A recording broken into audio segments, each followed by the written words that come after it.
비를 뚫고 나오신 우리 성도의 삶 가운데 하나님의 은혜가 그리고 하나님을 간절히 찾을 때 또한 만나는 은혜가 더하기를 간절히 소망합니다. 제가 월요일 날 머리를 커트를 했습니다. 제가 다니는 미용실은 의료원 옆에 있는 헤어지지 마, 혹시 알고 계시나요? 헤어뉴스 우리 김혜영 권사님께서 사업장을 정리하시고 타 지역으로 이사 가신 이후로 한동안 저는 헤어 유목민이 되어서 이곳저곳을 헤매이다 의료원 옆에 있는 헤어지지 마를 소개받고 그곳에 단골로 정착하였습니다. 사장님께서는 제가 목사라는 것을 알고 있어서 교회에 관한 궁금한 것들을 자주 물으십니다. 그런데 이번 주 사장님의 힘 있는 모습이 아니라 많이 지쳐 있는 모습이어서 제가 어디 사장님 아프시냐고 불편하시냐고 물었더니 쉬어도 쉬는 것 같지 않다 그러면서 마음이 공허하다는 거예요. 제가 딱 그 이야기를 듣고 기회가 왔구나 그러면서 저에게 이러시는 거죠. 교회 다니는 사람에게는 이런 공허함이 없죠 형님, 이러는 거예요. 덩치는 저보다 훨씬 큽니다. 한상진 목사보다 조금 더 커요. 근데 저에게 나이를 물어보더니 어이구 형님이네요 이러면서 목사라고 안 부르고 형님이라고 부를게요. 교회에 출석하게 되면은 목사라고 부를게 하면서 괜찮다고 형님이라 부르라고 하면서 자연스러운 이런 내용들을 주고받는데 저에게 교회에 다니는 사람은 이런 힘듦이 없죠? 라고 이렇게 질문하시는 거예요. 그래서 제가 한참 웃으면서 사장님 교회에 다니는 사람이라고 왜 힘들지 않겠어요? 그쵸? 교회 다니면 더 힘들죠. 이 하나님의 법이 우리의 마음에 들어오기 전까지는 이 세상의 법으로 살 때 크게 불편하지 않아요. 도덕과 윤리 안에서만 살면 살만할 수 있습니다. 그런데 이 하나님의 법의 기준이 들어오면서 도덕과 윤리의 법을 뛰어넘어 훨씬 더 고차원적인 삶을 요구하기 때문에 훨씬 더 힘들다는 거죠. 제가 이 초짜 사장님한테 이러한 얘기를 할 수 없잖아요. 사장님 10월 셋째 주 큰빛교회 축제가 있는데 그때 한번 오시라고.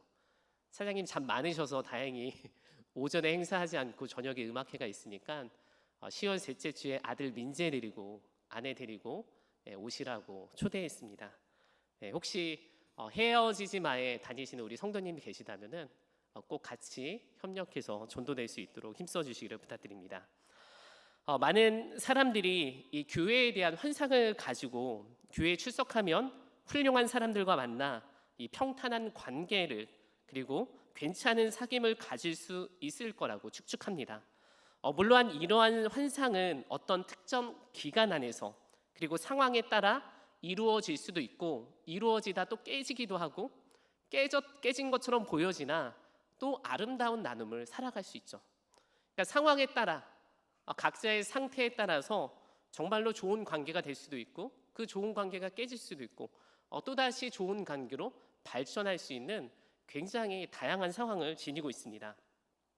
오늘부터 시작된 고린도 후서의 말씀을 살펴보면 이 사도 바울이 개척한 고린도 교회에서 개척자와 교인들 사이에 대한 갈등은 물론 교인과 교인들 사이에서 벌어지는 갈등까지 교회 안에도 다양한 사건과 사고가 벌어질 수 있구나, 이것을 기록된 성경을 통해서 오늘날 교회 생활을 통해 어느 정도 이 성경을 통해서 유추해 볼 수 있는 대목이라는 것이죠. 그렇기 때문에 교회가 꼭 이런 환상을 가지고 있어야 된다. 물론 성경이 말하는 바른 정도의 길은 있으나 우리가 가야 될 길이 고린도 전후서의 상황과 별반 다르지 않다는 것을 이해하면서 우리의 마음을 추스리는 귀한 시간이 되기를 간절히 소망합니다. 이 바울은 고린도 교회에 총 4번의 편지를 쓰게 됩니다. 우리가 잘 알고 있는 고린도 전서와 후서는 바울이 2번째 그리고 4번째 보낸 편지가 서신으로 기록된 것이죠. 이 바울의 첫 번째 편지는 바울을 대적하는 유대인들이 이 고린도 교회에 나타나게 되자 바울이 고린도 교회를 다급하게 떠나게 되면서 고린도 교회의 성도들에게 내가 불가피하게 떠난 상황을 편지로 기록하게 됐죠. 이후 에베소에 머물고 있던 바울은 고린도 교회가 직면한 다양한 문제를 듣고 가만히 있을 수 없다 하여 두 번째 편지를 쓴 것이 고린도 전서가 되었습니다. 이제 막 개척한 성도들에게 편지를 써서 교회 생활은 이런 것이다, 예수의 도는 이런 것이다 가르치려고 하니 문서 사역이 얼마나 큰 한계를 가지고 있었겠습니까? 다급했던 바울은 서신을 보내고서 다시 고린도전서를 방문할 계획을 갖게 됩니다. 급한 마음에 자신이 계획했던 모든 계획을 변경하고 고린도 교회로 달려가게 되죠. 그런데 두 번째 고린도 교회에 방문했을 때 이 바울을 향한 마음, 그 성도의 마음은 차갑게 식어 있었습니다.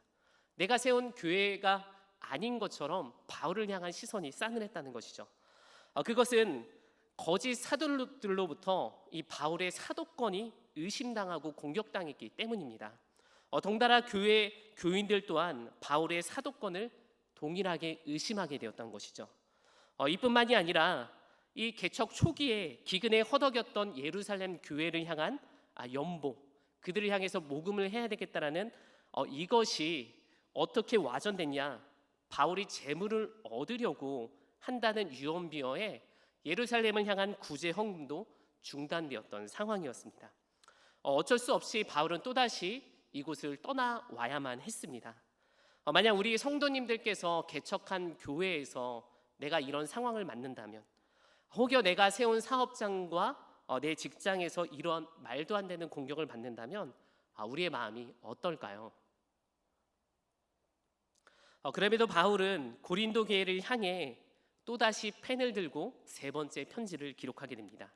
이 편지를 오늘날 눈물의 편지라고 불리는데, 고린도 후서 2장 4절의 말씀을 살펴보게 되면 자신이 어떠한 심정으로 이 세 번째 편지를 썼는지 말하고 있습니다.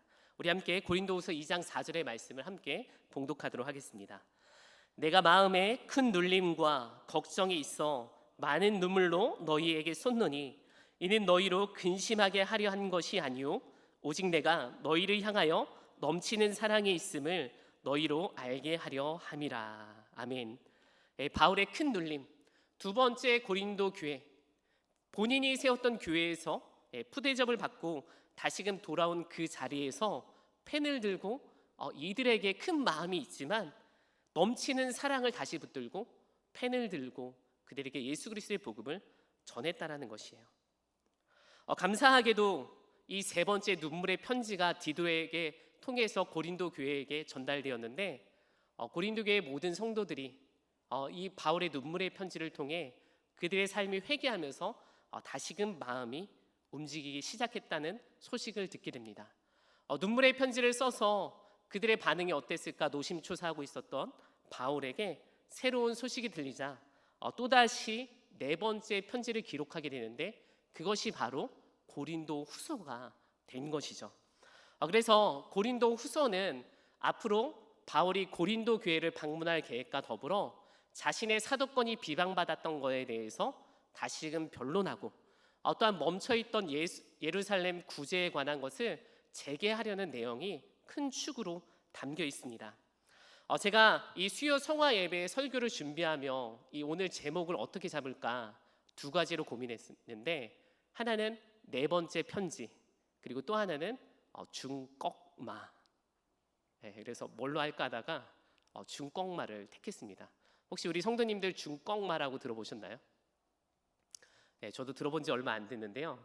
이게 2022년도에 젊은이들 사이에서 굉장히 핫했던 그런 단어라고 합니다. 중꺽마라는 단어는 어떤 의미를 가지고 있느냐? 중요한 것은 꺾이지 않는 마음이라는 줄임말입니다. 그러니까 아무리 강하고 어려운 상대를 만난다 하더라도 끝까지 포기하지 않겠다라는 강한 의지, 이 마음만큼은 꺾이지 않겠다라는 의지를 담아낸 말이죠. 그러나 바울이 이 고린도 교회를 향한 이 중꺽마의 마음은 인간이 꺾이지 않으려는 이 마음의 의지와 조금 다릅니다. 사람이 붙들려는 신념과 믿음이 아니라 오직 하나님이라는 사실을 바탕으로, 하나님께서 주시는 능력을 바탕으로 꺾이지 않는 마음에 붙들려 가겠다라는 거예요. 그래서 꺾이지 않으려는 마음은 동일한 것 같아 보입니다. 무엇을 기록하고 갱신하고 새로운 분위기를 다지는 데 있어서 꺾이지 않는 마음은 동일하나 바울에게 있어 이 꺾이지 않는 마음의 중심은 바로 하나님으로부터 왔다는 사실을 분명히 밝히고 있다는 것이죠. 고린도후서 1장 4절의 말씀을 통해 살펴보면요, 바울은 자신의 마음을 이렇게 말하고 있습니다. 우리의 모든 환난 중에서 우리를 위로하사 우리로 하여금 하나님께 받는 위로로서 모든 환난 중에 있는 자들을 능히 위로하게 하시는 이시로다. 그렇습니다. 바울이 고린도 교회를 향해서 어떻게 한번 자신이 꺾이지 않겠다, 끝까지 내가 편지를 써서 저들을 세우겠다라는 이 마음, 표면적으로는 이렇게 보이나 그 심연의 마음 중심 가운데는 하나님께서 저들을 위로하는 그 마음을 붙들면서 고린도 교회로 나아갔다는 것이죠. 그렇습니다. 중공마 세상과 성도 사이에 각자가 마음을 지키려는 행위와 의지는 같아 보이나 그 주체가 다르다는 것을 고린도 교회의 성도들에게 분명히 말하고 나아가고 있다는 것이에요. 신앙생활 가운데 교회를 다니지 않으면서도 이 성실하게 자신의 마음을 잘 지키고 환난과 고난 가운데 잘 헤쳐나가는 존경스러운 분들을 만나볼 때가 있습니다. 이번에 태신자 이 전도 카드 한영원 카드를 보면서 어떤 분이 직장 동료인데 굉장히 본받고 싶은 분이라고 이렇게 그 내용을 썼더라고요. 그래요. 하나님을 믿지 않아도 그들의 됨됨이와 행실이 굉장히 존경스러운 이들이 있습니다. 마치 이들의 모습을 바라보게 되면 경륜 있는 신앙인들과 별반 다르지 않는 것과 보여져요. 또 어떤 이들은 신앙인들보다 훨씬 더 뛰어난 언행과 성숙함을 보이면서 마치 오랫동안 신앙생활한 우리를 무색하게 만드는 그런 일들도 보여주기도 합니다. 그러나 이 땅의 반듯한 모습과 신앙인들이 붙들어야 될 분명한 차이가 있다고 한다면 세상은 자신이 원하는 가치를 붙들려 한다는 거예요. 반듯한 모습 또한 그들이 추구하고 싶은 가치 추구 중에 하나라는 것입니다. 다양한 것 가운데 내가 그 가치를 놓지 않으려는, 꺾이지 않으려는 마음이라는 거예요. 그러나 신앙인들에게 반드시 중요한 마음은 무엇이냐? 하나님께 붙들리며 죄에게 꺾이지 않으려는 이 마음. 이것은 결코 교회 안에, 성경 안에, 진리 안에, 예수 안에 서 있지 않으면은 나타날 수 없는 마음이라는 거예요. 그렇기 때문에 겉으로 보여지는 것으로 우리 신앙인들의 마음과 비교할 수 없는 넘사벽이라는 차이를 보여주고 있다는 것입니다. 고린도전서를 통해서 고린도 교회가 신앙 가운데 직면했던 문제를 살펴보면 대부분 하나님 나라와 교회를 세우기 위한 성도들의 대립으로 표현되어지고 있습니다. 그런데 이 고민과 갈등은 서로 믿고자 하는 꺾이지 않으려는 마음으로 인해서 갈등으로 빚어지고 대립이 되게 된다는 것이에요. 고린도전서 1장은 교회 안에 있는 파별의 문제를 다루게 됩니다. 그들이 처음 접했던 이들을 통해서 누구는 바울을, 누구는 아볼로를, 누구는 게바를 주장하면서 파가 갈려졌던 거예요. 이들의 마음 가운데는 예수 그리스도가 중심이 된 것이 아니라 본인에게 복음을 접한 이들이 중심이 되어 이것이 꺾이지 않는 신점으로 그리고 갈등으로 빚어지게 되었다는 것이죠. 고린도전서 6장은 교회 내 믿는 자들끼리 발생한 문제를 세상 법정까지 끌고 나가서 누가 더 옳은지 밝혀내고자 했다는 거예요. 이것은 무엇이냐? 자신의 그 옳음으로 교회의 질서를 세우겠다는 것이죠. 이것이 각자의 신념 가운데 꺾이지 않는 문제가 결론은 갈등으로 이어진다는 것입니다. 고린도전서 7장은 결혼과 독신에 관한 문제를 놓고 하나님 앞에 어떠한 삶의 형태가 더 고결하고 우위에 있는지를 주장한다는 거예요. 그러니까 하나님 앞에 나아가기 위해서 결혼이 중요한지 독신이 중요한지에 대해서 서로 주장하며 갈등을 빚었다는 것이죠. 고린도전서 8장과 10장은 우상들에게 바쳐진 이 음식을 먹어야 되느냐 말아야 되느냐는 문제를 놓고 어떻게 하면 우리의 삶이 하나님께 영광 올려드릴 것이냐에 대한 문제를 첨예하게 싸우고 갈등했다는 것입니다. 이처럼 고린도 교회가 직면한 수많은 문제는 하나님의 나라와 교회를 더 건강하게 세우기 위한 투쟁과 사투로 보이지만 실은 고린도 교회의 성도 모두가 이 죄인된 본질을 잃어버리고 각자가 추구하고 싶었던 신앙 가운데 대립하고 있었던 거예요. 그렇습니다. 모든 문제가 중요했던 것이 아니라 그 문제를 주장하고 있던 이들이 죄인이란 사실을 잃어버린 채 그들의 꺾이지 않는 마음을 붙들고 대결 구도로 펼쳐졌다는 것이죠. 오늘날 교회도 이러한 문제에 자유로울 수 없습니다. 수많은 사람들과 그룹들이 팽팽한 대립을 보이죠. 오랜 역사를 갖고 있는 교회 안에서 몇 대째 패가 갈라져 서로 대립하는 안타까움을 보입니다. 그럼 무엇이 문제인가? 그것은 성도 한 사람 한 사람이 꺾이지 않으려는 각자의 중요한 가치를 붙들며 이것이 하나님의 법을 지키는 것이라 주장한다는 것이죠. 그렇습니다. 더 좋은 것을 세워가려고 하는데 왜 이것이 하나가 되지 못할까? 그것은 다른 것이 아닌 존재적 죄인이 예수님을 붙들지 않고 문제를 붙들고 해결하려고 했기 때문에 문제가 해결되지 않는다라는 것이죠. 바울은 오늘 본문 9절의 말씀을 통해 이 문제에 대해 이렇게 말하고 있습니다. 우리 오늘 본문 9절의 말씀을 함께 봉독하도록 하겠습니다. 우리는 우리 자신이 사형 선고를 받은 줄 알았으니 이는 우리로 자기를 의지하지 말고 오직 죽은 자를 다시 살리시는 하나님만 의지하게 하심이라. 아멘. 이 바울이 고린도 교회를 향해 꺾이지 않는 마음을 붙들며 네 번째 편지를 쓰며 또다시 고린도 교회 방문을 계획할 수 있었던 이유는 죄에 대해서 그가 사형 선고를 받았기 때문에 고린도 교회 성도들에게 비방했던 그 자신의 문제를 계속해서 변론했던 것이 아니라 이미 내가 사형 선고에 죽었기 때문에 그들을 향해서 오직 하나님이 다시 살리려는 그 사랑을 붙들고 나아갔다라는 것이죠. 이러한 바울의 신앙은 참 부럽기도 하고 대단해 보이기도 합니다. 그런데 고린도 교회를 향한 바울의 이 꺾이지 않는 마음이 단번에 이루어지지 않았다라는 거예요. 우리가 바울을 바라봤을 때 다메섹 도상에서 예수님을 만나서 그의 마음이 한 번에 꺾어진 것으로 생각할 수 있습니다. 그런데요, 바울이 그 다메섹 도상을 가기까지 그가 율법에서 자유를 누리지 못한 부대꼈던 마음이 있다는 것을 로마서 7장을 통해 살펴볼 수 있다는 것이에요.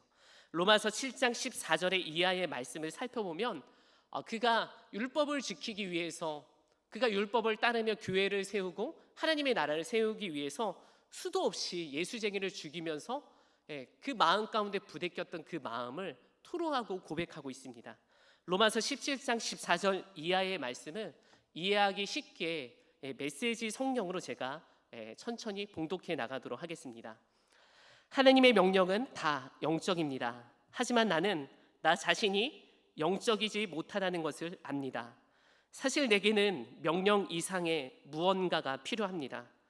율법을 알면서도 지키지 못하고 내 속에 있는 죄의 세력이 계속해서 나의 최선의 의도를 좌초시키고 있다면 분명 내게는 다른 도움이 필요한 것입니다. 나는 선을 행하기로 결심하지만 실제로는 선을 행하지 않습니다. 나는 악을 행하지 않기로 결심하지만 결국 악을 저지르고 맙니다. 나는 결심만 하지 행동으로 이어지지 않습니다. 내 내면 깊은 곳에서 무엇인가 잘못된 것이 있습니다. 그래서 나는 매번 패배하고 맙니다. 내가 할 수 있는 일은 무엇이든 해보았지만 결국 아무 소용이 없습니다. 이런 나를 위해 무엇인가 해줄 수 있는 이 누구 없습니까? 정말 던져야 될 질문은 바로 이런 것입니다. 그렇습니다. 바울이 율법을 붙들고 하나님 나라를 지켜보려 했지만 그가 그 율법 열심, 그 열심 뒤에 숨겨 있었던 자신의 마음만큼은 가릴 수 없었다는 것이죠. 예수님 만나기 이전 수많은 율법과 종교의 열심으로 행했던 바울의 그 살기 등등했던 모습 가운데 자신의 민낯이 예수님을 통해 밝히 드러났다는 것이죠. 그리고 나서 그가 예수가 길이요 진리요 생명인 것을 알고 그 예수님 붙들면서 사명의 자리로 나아갔다는 것입니다. 바울은 다양한 갈등을 겪고 고린도 교회 성도를 향해 1장 20절과 22절 말씀을 통해서 예수 안에서 완전한 자유가 있다는 것을 선포합니다. 우리 함께 1장 20절, 22절 말씀을 봉독하도록 하겠습니다. 하나님의 약속은 얼마든지 그리스도 안에서 예가 되니 그런즉 그로 말미암아 우리가 아멘하여 하나님께 영광을 돌리게 되느니라. 우리를 너희와 함께 그리스도 안에서 굳건하게 하시고 우리에게 기름을 부으신 이는 하나님이시니 그가 또한 우리에게 인치시고 보증으로 우리 마음에 성령을 주셨느니라. 아멘. 교회의 머리 되신 예수 그리스도, 그분이 우리의 신앙생활 가운데 언제나 예가 되십니다. 심지어 예수 안에 있는 우리를 인치시고 보증하시고 성령을 더하여 주시사 누군가에게는 먹는 것이, 누군가에게는 먹지 않는 것이 은혜가 된다는 거예요. 한 가지 기준이 아니라 각자의 상황에 따라 예수 안에 예가 될 때 누구는 먹음으로, 누구는 먹지 않음으로 모두에게 은혜가 된다는 것을, 그 자유를 누리게 되었다는 것이죠. 이런 신비가 어디 있습니까? 개인의 자유함을 위해서 이런 신비를 누리는 것이 아니라 바울은 계속해서 이런 것이 공동체 안에 통용될 수 있다고 말합니다. 오늘 본문 5절과 6절의 말씀을 우리 함께 봉독하도록 하겠습니다.